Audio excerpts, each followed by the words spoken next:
So tonight we're going to talk about W. Eugene Smith, master of photography and definitely the father of the editorial essay and of storytelling, presented by me, Donnie Bester. And so Eugene Smith is a very enigmatic person. He was born in Kansas in 1918, and he got his first camera at the age of 9.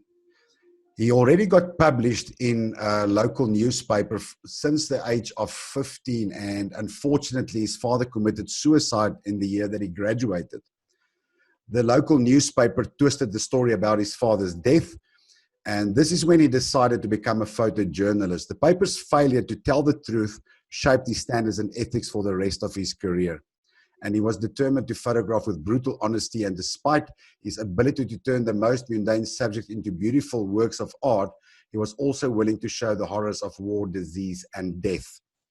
The interesting thing about W. Eugene Smith was that he shot photography projects that were so large that it was not feasible to display it in a book or exhibit it in several or over several exhibits.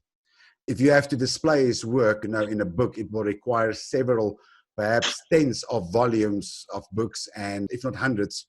Unfortunately, it will be way too expensive to produce books with high quality photos that will match his work.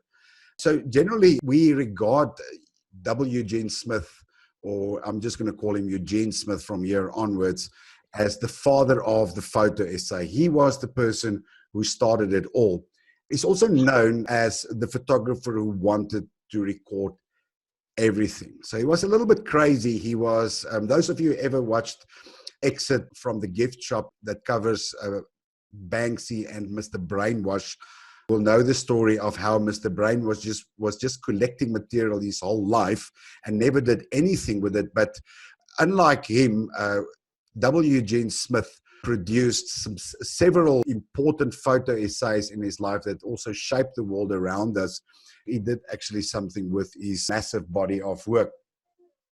I love this quote by Eugene Smith where he says, I try to take what voice I have and give it to those who don't have one at all. And this is perhaps one of his most famous quotes in regards to being an honest and brutally honest photojournalist for that matter. Now, if you look at the character of Eugene W. Smith, it's very difficult to put him in a box.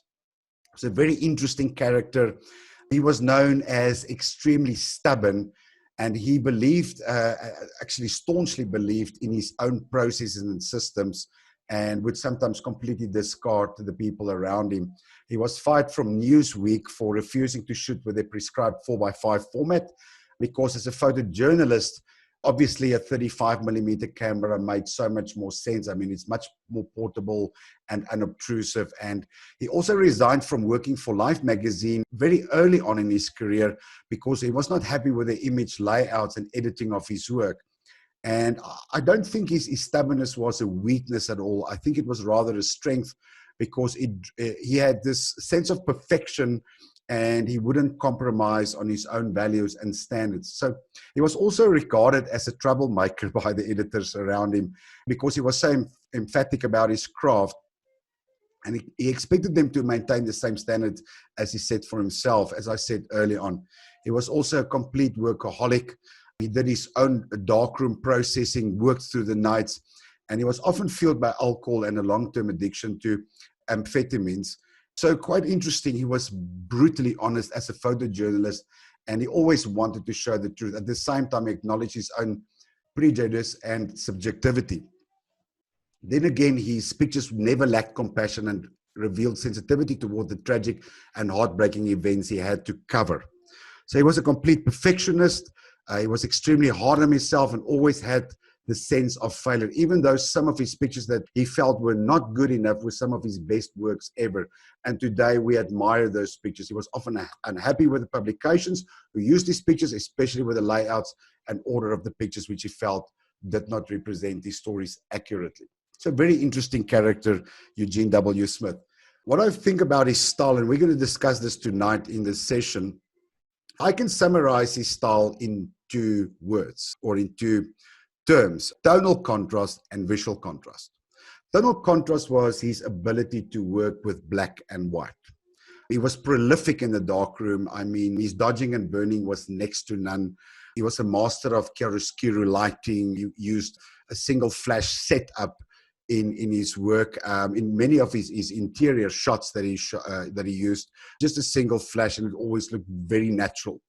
When we talk about visual contrast, we talk about the visual part of his work, his ability to juxtapose different elements against one another, the world as it is, against some other forms, juxtapose nature versus industry and so forth. So that to me summarizes his style as a photographer. It's very difficult to ascribe a particular style to W. Eugene Smith. But when you know his work, it's very easy to recognize his work because he was fairly hard-handed in terms of applying contrast to his work, and his work really stood out for that matter. So I'm going to start showing you some of his work, and we're going to start looking at pictures that he created during World War II.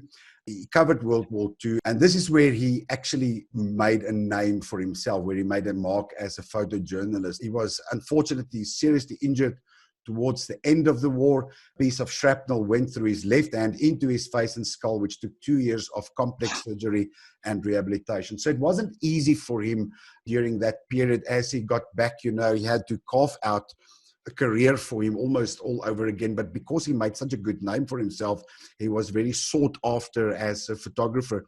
Also, interestingly, this was also a period where he thought that he might not ever do photography again. And to come back from that, was just amazing. I'm just going to show you a couple of pictures, and we are going to discuss some of it. And so this is a picture, the Battle of Saipan Island, where US Marines holding a dying baby found in the mountains.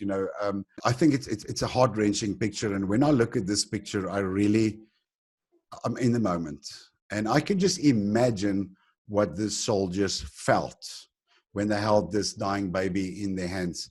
The next picture it's a gorgeous photograph. It's a picture of war, and in a way we don't see the horror of war. It's almost a romantic kind of, every boy from a young age love airplanes, and you get the idea it's very romantic and such a wonderful, wonderful story. But at the same time, we see all the explosions around. Just a gorgeous, gorgeous photograph. Obviously with the equipment they had, the picture would not be as sharp and would not be as detailed as what the cameras today can produce. But at the same time, it's almost poetic in its beauty. I love the black and white tones. Again, you can see Eugene Smith's personal, signature style in converting this to black and white. This next picture, just read the title, Sticks and Stones and Bits of Human Bones from Iwo Jima, that he shot in 1945. This is an amazing, beautiful picture. But at the same time, it just shows us the horror in war. And it's just difficult to grasp that something that's visually so compelling portrays just so much horror at the same time. If you think about it, there's probably human flesh and bones scattering around. And it's almost like you can see how this bomb has been literally sucking in the world around it, and then everything shoots out towards the top, and we have this particular shape, the cloud, and the soldiers behind the rock creates just a beautiful, beautiful composition, and it seems almost surreal. It has definitely become one of my favorite war photographs ever. Despite the horror of it, I think it's extremely compelling, and there's something beautiful in the composition despite all the horror. And I'm just going to show you the picture without the title so you can get an idea of what a compelling picture it is. So post-war, so after he was injured and he got back home, he did a fair amount of work. He did a fair amount of personal projects. I'll let Mia talk about it a bit later on. Unfortunately, he was always caught up in one or other big project, or fortunately for that matter. But unfortunately, we never seen his true body of work. Apparently, it's just such a massive scale. And I'm going to talk a lot about the amount of pictures that he created throughout his lifetime. But we're just going to cover a few of his well-known and iconic pictures. And what better picture to start out with than this Walk to Paradise Garden that he shot in 1946. This picture achieved icon status as the final image in Edward Steichen's Family of Man exhibition in 1955, the Museum of Modern Art. And it's ever since become maybe one of the most iconic and known pictures in history. I mean, it's a picture of his two children walking out into the sun. The picture was supposed to convey, I think he just shot it casually, but in the Family of Man exhibition, it was one of those pictures that portrayed hope. I mean, after the war, humanity was looking for hope. And this is one of those pictures that portrayed hope, people walking out into the sun. And yeah, it's a picture of his son and daughter walking out there. And it's a very well-known picture. I like how they're beautifully framed, and the postures, the textures in the picture. It seems very real. It seems very natural. Any one of us can probably take a picture very similar to this if we have the setting. But I mean, there's just something romantic about this, and it's something that I absolutely enjoy, and that's very timeless. I mean, obviously the dress of the girl and how the boy is dressed, I mean, it's in that time, but it could have been taken just today. This picture of a woman with bread, it's a wonderful composition. I mean, the silhouetted figure of the woman entering through the doorway, the circular shapes of the breads, the way the light falls, you can see, again, his use of chiaroscuro lighting, very dark shadows, some brights. The dark in the background creates a very interesting secondary subject. And I just love how everything is framed in between. And again, thinking back of the equipment they had, we very often blame our cameras and say, listen, my camera doesn't have enough dynamic range. I need a camera that can cover 15 stops or 20 stops dynamic range. And we're pushing now for cameras that's going to meet the human eye. But sometimes I wonder if it's not going to take away of the poetry that the camera can create when you're sometimes underexposed. When Mia and I discussed his work today, it was interesting that how we came to the conclusion is something I said maybe on one or two other occasions, is sometimes it's just perfect to underexpose a little bit. Sometimes we just overexpose or correctly expose everything, and you lose the drama and you lose the mood. And the one thing that summarizes Eugene Smith's work for me was his ability to create mood more than any other photographer I perhaps know from the time. And it was in such a simple way that he created mood. I mean, he didn't use massive lighting setups. He was known for single lighting setup, as I said earlier on, when he had to shoot indoors. But otherwise, simply used his camera and he exposed for the highlights. He was willing to sacrifice the details in the shadows for these very moody photographs. This is 3 generations of miners at the Welsh coal mining town. And again, it's a father and a son and probably a grandfather. I like the setting of the town behind them. I like the coal painted faces. I like the expressions, the white in the eyes. Wonderful picture. And again, uses what we call the rule of odds. By now, you guys should know that normally, not always, but normally 3s and 5s and 7s will convey better than 2s, 4s, and 6s, so we call it the rule of odds. We have the people in the foreground, we've got the buildings in the background, and I just love how my eye traveled from person to person through this triangular shape over here. I mean, they make a triangular shape, and then my eyes would just travel right in the background, and there's that almost architectural kind of scene behind them. The next picture is a picture he shot at the Spanish wake of Mourners, mourning the death of a friend and a family member. It's an exquisite composition. The lighting is simple, but it's beautiful. The chiaroscuro lighting, it's almost like the man has some Rembrandt lighting on his face. I mean, and even some of the subjects, the loop lighting on that face, and there's some very beautiful, almost like butterfly lighting on his face, loop lighting over here, and beautiful Rembrandt lighting. It's almost like we can do a course on portrait photography. And then I just like how the composition would create, how the faces would create a diagonal line from bottom left right up to that face, which is slightly more obscure and slightly darker than the rest of the face. It's not like his face is pulling us away or out of the frame. It's just leaving us there, and it brings us right back. And the figure on the top, for me, is a very enigmatic character. I mean, because he's slightly darker exposed, obviously not the same amount of light reached him, but just beautiful, beautiful picture. And I mean, again, like I said, it's so grotesque. I mean, this is death, but at the same time, there's a certain compelling beauty in Eugene W. Smith's work. And what I love about his work was the fact that you always got the idea that he felt and he sympathized with the people around him. You never get the idea that he was in a different place. And he would always create pictures that showed that he had sympathy with the people, but at the same time, he also showed a lot of respect in his pictures to his subjects. And it's one of those pictures where it's almost a respectful picture of death. And I think it's gorgeous. Eugene Smith once said, looking at that picture, how beautiful the light was. Once a student or somebody asked him during I think he's talking at a university, and somebody said to him, well, you always get these people who would say, well, I don't use flash, I only use available light. And they asked him about this. Does he believe in using flash and why? And he said, well, available light is any damn light that is available. So he was actually talking about the fact that if he's got a flash with him, he is going to use that flash. And I think it's such a striking quote. I know Trumpy will love this quote. It will suit him very well. So this is a continuation of that picture. And again, now we see the faces from a different perspective. And as you can see, just wonderful, wonderful photograph. Again, it's almost elegant in its beauty.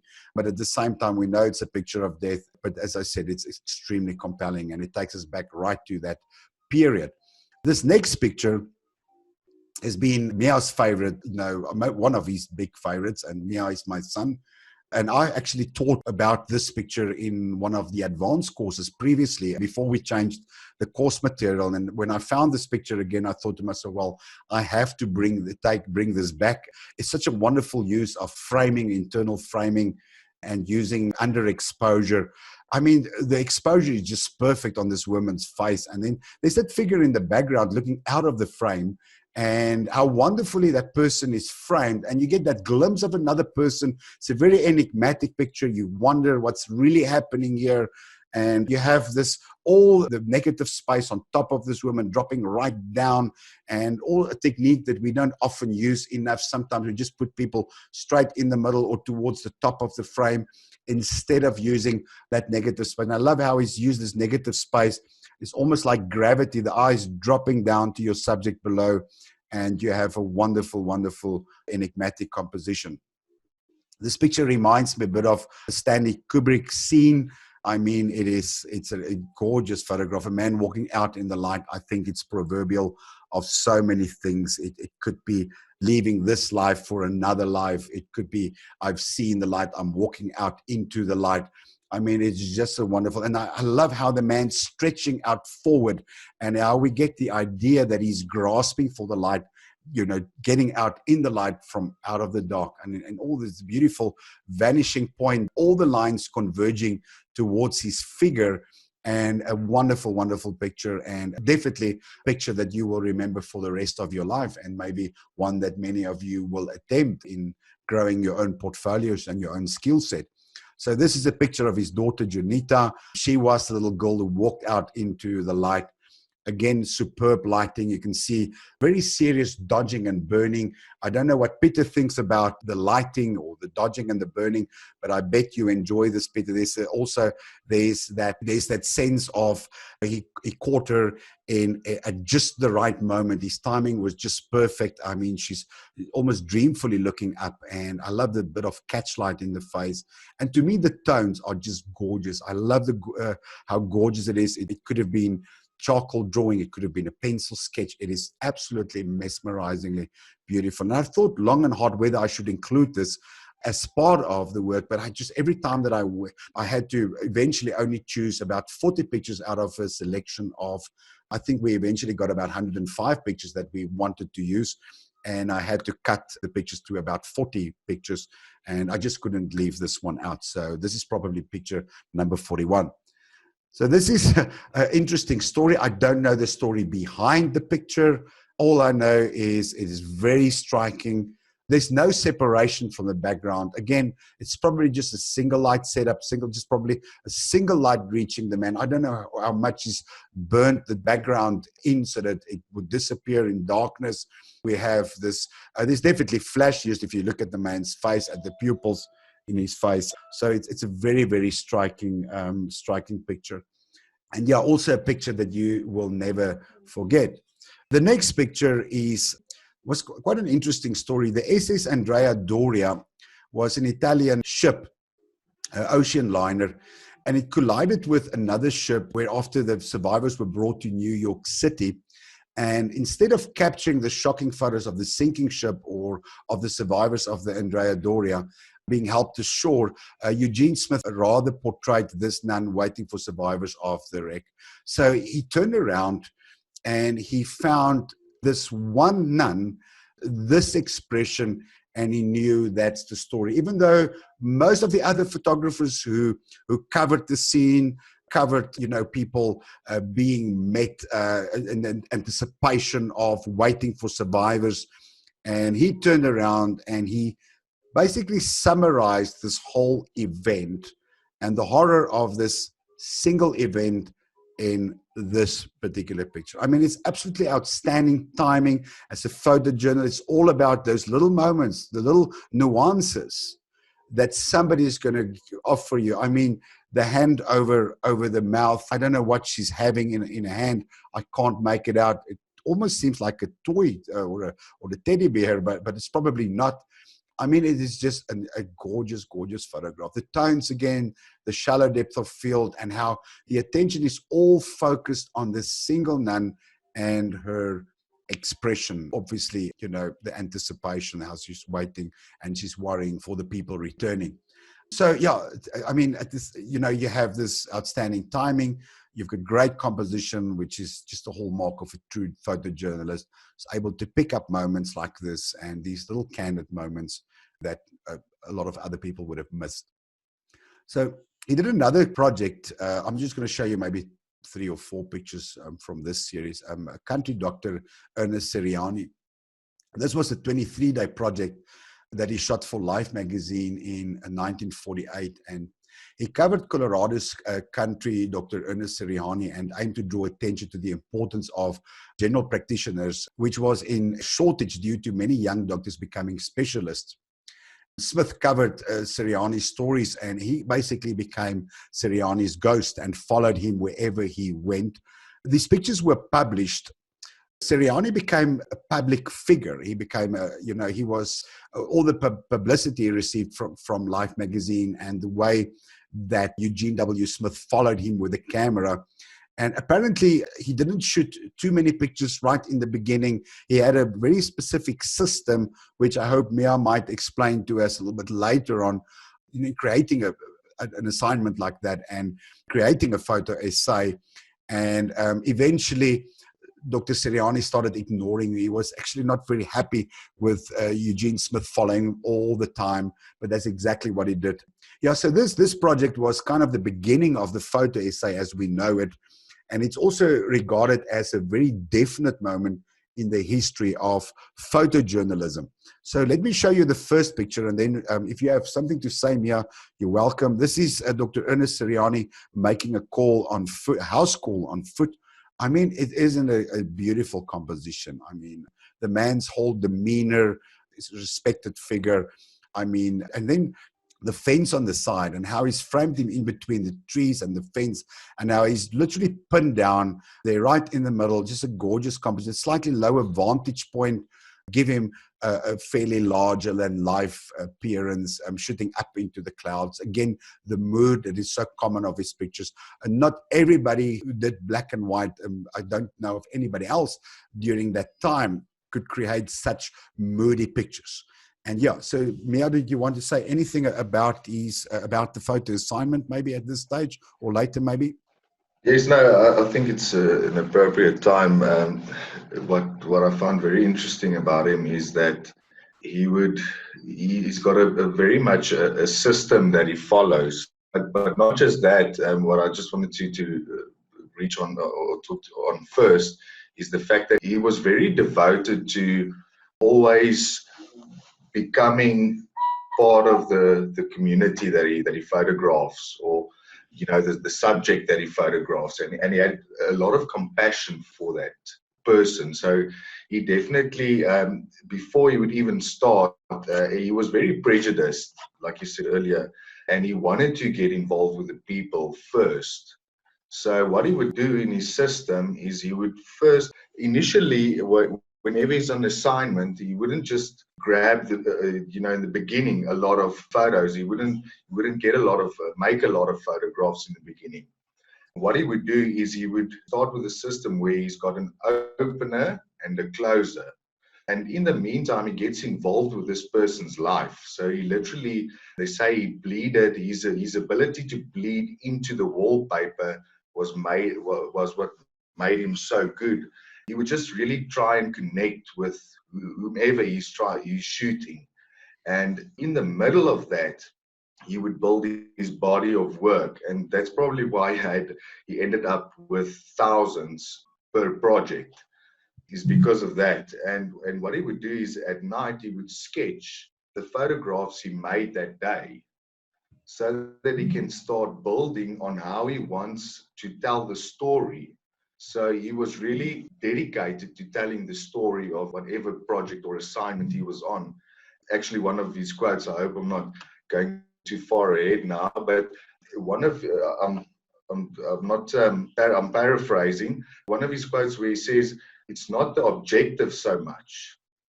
And even the objective is prejudice. So he wants to get involved with the people and tell the story of the people or the event. And I think that's what made him, very, very good. And the fact that he would build his project and literally sketch out all the photographs he made to start compiling it into a body of work. That's just, that's amazing. Great. Thanks for sharing. It's a very interesting process when you explained it to me early on. And I was thinking about how hard do we sometimes as photographers, how hard do we plan? I think John is going to find this very interesting, that his whole system.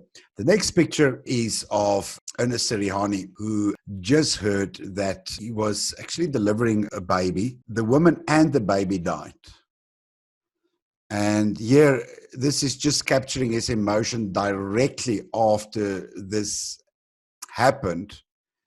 And he's smoking a cigarette and drinking a coffee, and you can see the devastation in his whole body posture. And it's just great to know the story. And in the advanced course, I talk about the importance sometimes of adding captions to your work, or in one of the creative courses, I talk about the importance of sometimes adding captions, because if you just see this picture and you would have to make up your own mind, what is it you see, you will not interpret it that way. Now that you know the story, now that there's a caption underneath this photograph, and we know this is Dr. Irihani after his patients died because of some complications. That's the result of this very tragic picture in effect, and just again captured just at the right moment. Is those little nuances that we're not always aware of. So another small project before we're going to get to his much bigger and prolific projects was another one that he did with Albert Schweitzer, which the project was titled A Man of Mercy. Now, this is a picture of Dr. Albert Schweitzer. He was a very interesting man, Dr. Albert Schweitzer. He was commissioned by Life magazine to cover the story of this theologian. He was a theologian who also then studied to become a doctor in order to help the people in Africa. He set up a hospital in Lambarene, Africa. It's Gabon now Gabon in Africa now. But anyway, at Lambarene, Schweitzer was the doctor, he was the surgeon in the hospital, he was the pastor of the congregation, he was the administrator of the village, he was the superintendent of buildings and grounds and writer. And so I got this from Magnum's website. So it's quite interesting how this man was a little bit of everything to these people. And he got so many honors for this, including the Goethe Prize of Frankfurt. He got honorary doctorates from many universities. And he also got the Nobel Peace Prize for 1952, which he only received the year thereafter. And then he used the $33,000, which in those days would have been a lot of money in 1953, to start Leprosarium at Lambarene. And so this was one of his greatest efforts. And because of this particular project, he ended up severing ties with life because he wasn't happy with the way they edited his work and the layout of the work, because he thought it didn't tell the story as he wanted to tell the story. And again, it shows you his tenacity as a photojournalist to tell the truth and to tell the story as he saw it.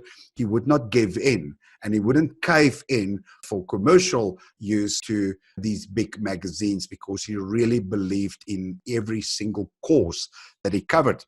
This is a stockade from a man of mercy. So this is obviously, I think this is in a leprosy colony. I mean, it's just an incredible picture. I mean, it's such a powerful image, and it's just the hands, it's the textures, again, the way he shot it, the intelligence, the visual intelligence he had was absolutely amazing, and powerful image. This is, again, Dr. Albert Schweitzer, sitting and writing something, obviously shot at night or maybe early in the morning. And again, wonderful, wonderful tones. The tonal range and the tonality in his work was absolutely superb. And it has that painterly feeling to it. I mean, Eugene Smith never regarded himself as a painter or an artist. He never saw his work as art. He saw it as photojournalism. That was it, for him, it was just merely photojournalism.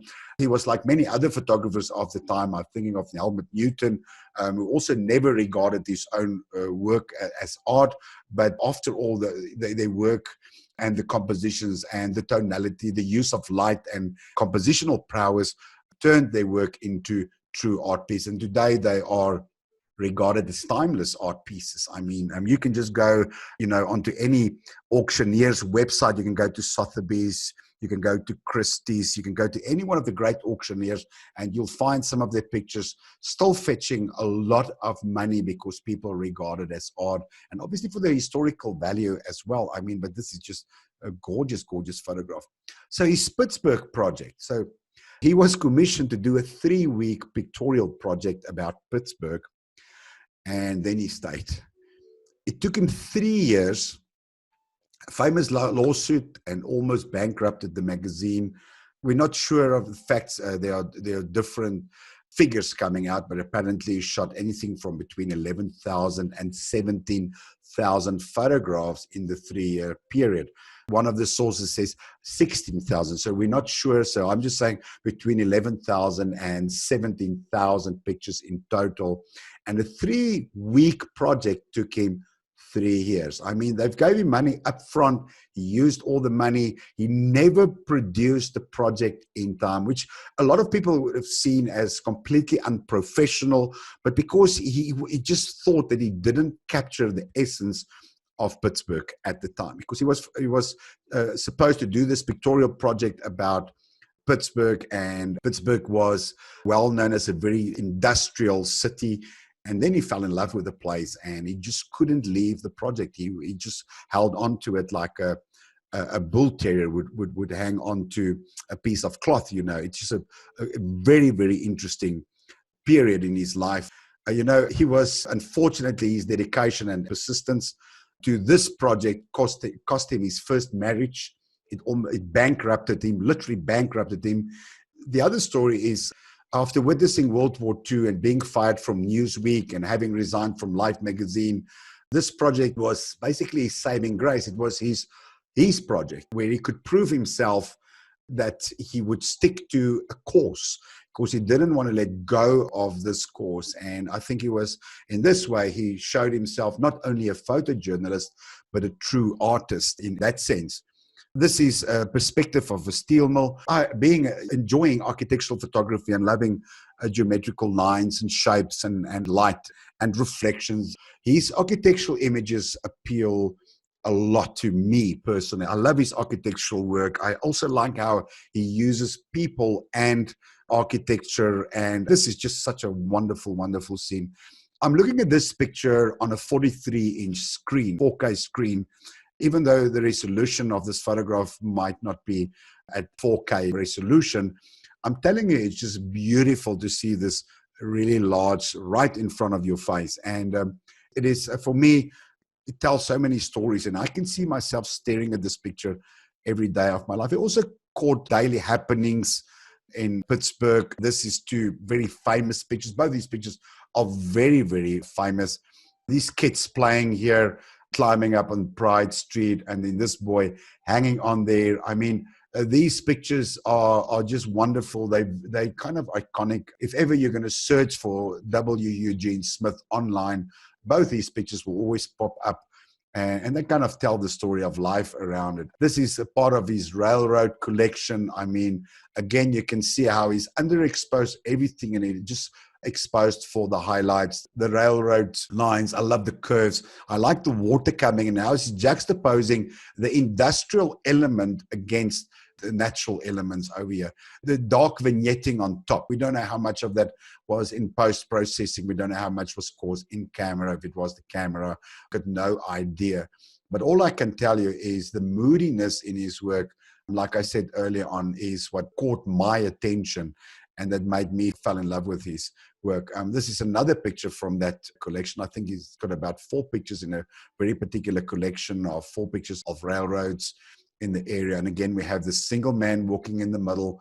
In a lot of the pictures you will get from the internet, you can't even see the man because it's just too dark. So it's really important that when you are searching for pictures, that you do go through the trouble and really looking for higher quality pictures. It's really difficult. Despite him having such a large body of work, we really struggled to get our hands on proper pictures. We eventually got quite a lot from auctioneers' websites, and even the pictures on Magnum is very low resolution. So it was kind of a tough task to get proper pictures to show. And as I said, I own quite a few photography books, and he's featured in many of my photography books.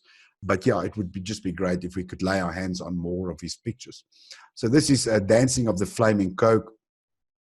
Again, it's so moody. It's just a gorgeous, gorgeous photograph. You have all this action. You have this very strong vertical lines, the horizontal line, and then the diagonal movement here and the flames. Again, you know, it could have been a sketch. It's so beautifully photographed. It's photographed with so much atmosphere and mood. All the little elements, the industrial elements, the number 6, the number 5, the number 3. Can't really see the other numbers here. The textures, the light over here, the smoke coming up. I mean, it's such a wonderful atmospheric picture just from another angle, and just how he teaches us. And as I always say in the classes, I say, use your legs, walk around, change angle, never shoot from a single angle, always try different angles, bop and weave with the camera, lean to the left, lean to the right, get on your knees, stand on your toes, change angle all the time.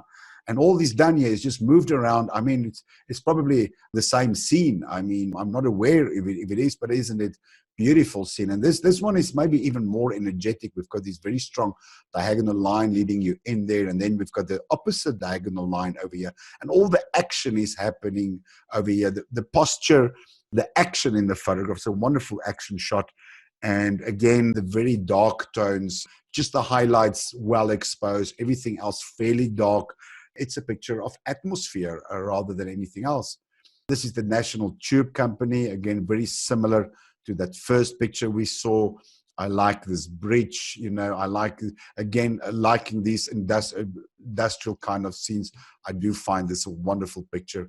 Then this photograph, again, appeals so much to me as well. We spoke about this, and we just thought it's just, again, a wonderful composition of this bus coming in here and how it's wonderful frame. You see the photographer anticipated the shot.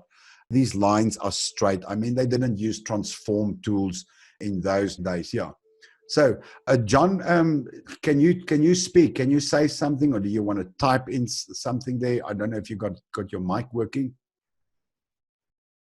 I would like to just say something when we talked about the selecting photographs. I mean, for this guy, you just don't know what to put in, because every photograph is thought through thoroughly. I mean, from composition, even those war photographs of him, the compositions are amazing. To be under that kind of stress and still have the eye to actually make the photographs very appealing is, he was definitely a master of the craft. He was a master for sure. John just says, love all the shots, all artworks. Wonderful. So this is one of my favorites from this particular series. There's reflections in here and that building against, that steel mill against the water. It's just a different angle from maybe the other angles we've seen, and the mystery and the smoke going up and the chimneys and again, the dodging and the burning and the tonality. Again, it leaves so much mood. It's almost like we're watching a war movie, Second World War movie. It's almost like we're watching a well-crafted computer game. And I'm thinking immediately of some of the latest games like Medal of Honor, that kind of mood in it. And to know this was real life, and this was shot with an old 35 millimeter camera that didn't have massive dynamic range, but his ability to just get the tones that he wanted to show. I mean, it's just exquisite. So Eugene Smith said that what use is having a great depth of field if there's not an adequate depth of feeling. And this, again, one of my favorite quotes by him. And so this is a picture. I mean, if you look at these pictures, they're architectural. This is architectural study. And when we look at this picture, this is a picture of a man working in a steel mill. We get the idea of feeling. Whenever you look at these pictures, you feel something. And it's like you're there. Like he's taking you right into that industrial world, into that industrial environment.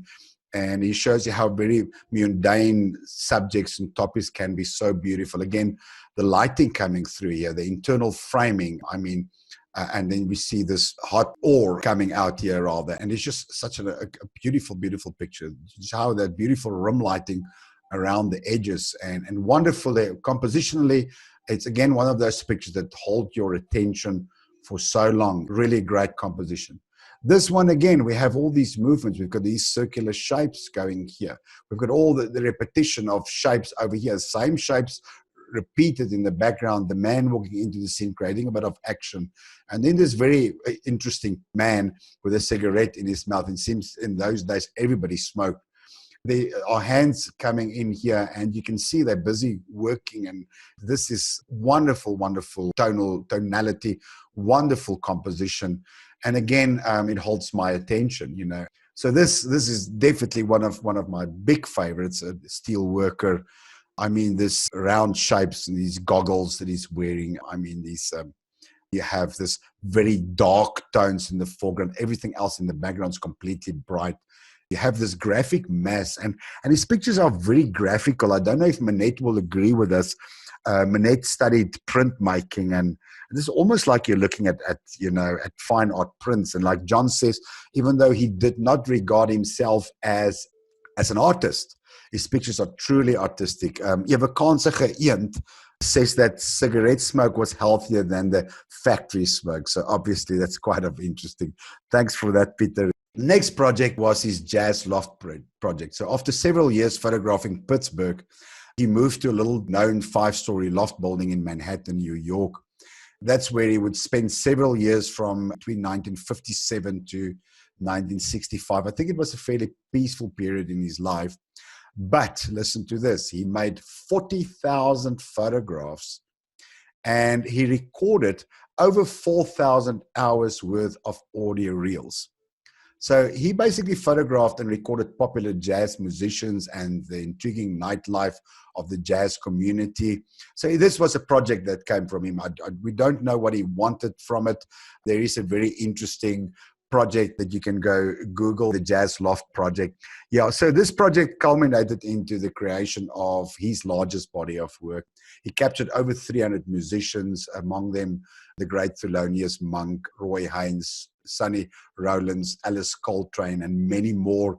And he got into this jazz scene, and I can just imagine how things were in the evenings in his loft, with all the action, all those jazz musicians visiting him and recording, and he set up a whole recording studio. He recorded it himself, and then he also took pictures at the same time. I mean, what an epic part of his life. So this is Thelonious Monk rehearsing in the loft. I mean, you see all the musicians in the background. You can see that it was vibrant. Everybody was smoking again. This next picture is, and I couldn't find a higher res picture, but oh, isn't it beautiful? It's just a close-up of Thelonious Monk. I think it's just a tighter crop from one of the other scenes. Just the lighting is superb. the expression in his face and the mood. I mean, again, wonderful picture, moody. It makes us feel something. We're not looking at a picture, we're feeling something. This is another, I don't know what this picture did yet. This one should have been in the Pittsburgh part, but yeah, so it still works. Minamata was a warning to the world. So this was his final photo essay, and he covered this in 1971. Again, he apparently almost stayed 3 years longer than the 3 months he was supposed to stay. The project was about the Chiso Corporation. It was shot in Japan, which illegally dumped waste in the small fishing town of Minamata in Japan. The bio-waste accumulated in the sea surrounding Minamata, and the residents contracted severe mercury poisoning due to the eating fish which was caught in the area. And many inhabitants of Minamata became severely ill. They died, and their children were born with severe deformities. It was a very tragic situation. The government didn't do anything about it. The Chiso Corporation did nothing about it as well. They kind of tried to hide it. This is a very strong belief that it was Eugene Smith who kind of caught them out, who was bringing this in the forefront, and he was the forerunner. But I've done quite a bit of research on this, and apparently it wasn't. Apparently this was kind of well known what was happening, in Minamata, but it was really Eugene Smith's presence and when he appeared on the scene that swayed the public opinion, and that eventually so many of his pictures were then published by influential newspapers and magazines that swayed public opinion. So as I said, although many people attribute him as discovering the scandal, he actually arrived sometime after the issue surfaced in the public. Yes. If I remember correctly, the Minamata movement, there was a movement, and the people didn't get any joy or attention from the world with regards to the mercury poisoning. And they approached him, and he joined them. He actually lived with them for 3 years. He would go to court with them. And so, yeah, he really did change things for them. I think it was his commitment that at the end of the day, that showing the world, that actually got the world to notice. Yeah, thanks. And it's exactly, so in other words, being an influential figure, his role couldn't be downplayed. I mean, he played probably the biggest role. And interestingly, I'm going to talk about it in a while. There's also a movie coming up where Johnny Depp is going to play Eugene Smith about Minamata. I think the movie's name is also going to be Minamata. They started shooting earlier this year. I don't know now with the coronavirus and all the lockdowns, whether they've continued. But so far as I think, the movie was supposed to come out next year, but I'm going to talk about it later on. But in fact, because of Eugene Smith's role in this whole process, the Chiso factory workers started hating him, and they actually hired somebody. They hired the Yakuza to kill him. And apparently he was almost killed. He almost died because of the attack. So, yeah, this is a very, very interesting picture. The Minamata images are gruesome and tragic at the same time. When I look at it, it is just so interesting to see that over 36 years, nobody did anything about this and how they were affected by this disease. At the end of the day, the world really needed one photojournalist who was willing to stand for the truth. I think it's so unlike journalism today, which has become, tools for political parties. Yeah, so I think this is maybe this particular series for me just came at the right time, where we started losing a lot of faith in journalism across the world. Of course, you all know about it, about the current situations in the world. But anyway, so this is a very, very striking, maybe the most striking picture in his body of work for me. So this was the mother holding a daughter, Tomoko Umera, in a bath. And you can see that sense of endearment. I mean, and she is completely deformed. And as you can see, the mother's loving expression holding the daughter in the bath. And again, the tonality turns this otherwise very gruesome picture almost into compelling work of art again. It's beautiful. And immediately brings us into her life. And this is where we can see that Eugene Smith really had compassion for his subjects. He really lived for them, and he lived with them, like as Mia said, and he was willing to give of himself. And I mean, if you have to witness events like this, since he started out as a war photographer throughout his life, he witnessed tragic events day after day, year after year. He didn't always see the best of humans, but he had this ability to just always stay with the truth and at the same time to show a respect to his subject and to almost show them in a very dignified manner. This is a very dignified photograph for me. I'm just going to zoom in a bit closer so that you can see it from close by. And again, it's very, very heartbreaking, but it's reality. This is how they've experienced, and this is what the mercury poison did to the local population. The next picture is Tomoko in a mother's arms. And again, you can see the mother's endearment, and I love the tones in the picture. And again, the picture almost seems unreal. And another picture which struck us so hard, I mean, this is the shallow depth of field focusing on this crippled hand of Iwazu Funaba, the head slightly pulled back. And again, it makes us realize and it makes us grateful for what we have. When I look at this picture, I just realize I'm so thankful for the life I have. And it's such an emotive picture. And we realize there's a true living human being trapped in a deformed body because some huge corporation became greedy and didn't care. And the government, for that matter, became so greedy that they didn't care for the people of that little town. He says the following, he says, "I've never made any picture good or bad without paying for it in emotional turmoil." And it's a wonderful testimony of his character and the fact that he was willing to pay the price for the truth. I want to almost finish this series with some more beautiful compositions from the area. You see, he did go out and he did photograph beauty as well. It wasn't only the tragic moments. And I think as people, we can learn something from him. We can learn that sometimes we are going to face tragedy. Sometimes we have to embrace tragedy for that matter. And other times we must go look for the beauty. We must go look for what's happening outside of our bonds and of our troubles. And this particular photograph, wonderful composition, setting sun probably. I don't think it's a rising sun. If it was rising, it could have been. I mean, this is such wonderful textures. And again, that tonality in the picture. I mean, only literally the fish being brightened up. And he dodged and burned his pictures aggressively in the dark room. So he made particular areas brighter and darkened other areas. If you've never heard of the dark room, this is basically what they did in the old days. We do it in Lightroom and Photoshop nowadays. It's a lot easier for us to get to this kind of mood. And unfortunately, very few photographers ever edit this way.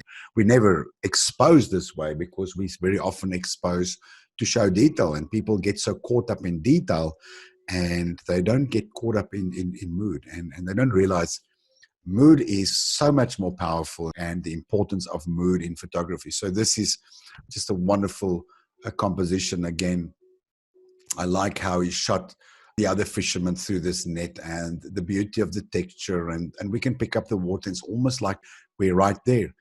So remember bringing out this movie, Minamata. As you can see, Johnny Depp looks very much like W. Eugene Smith in this particular picture. I'm really looking forward to this movie. That's the end from me, guys. Thank you so much.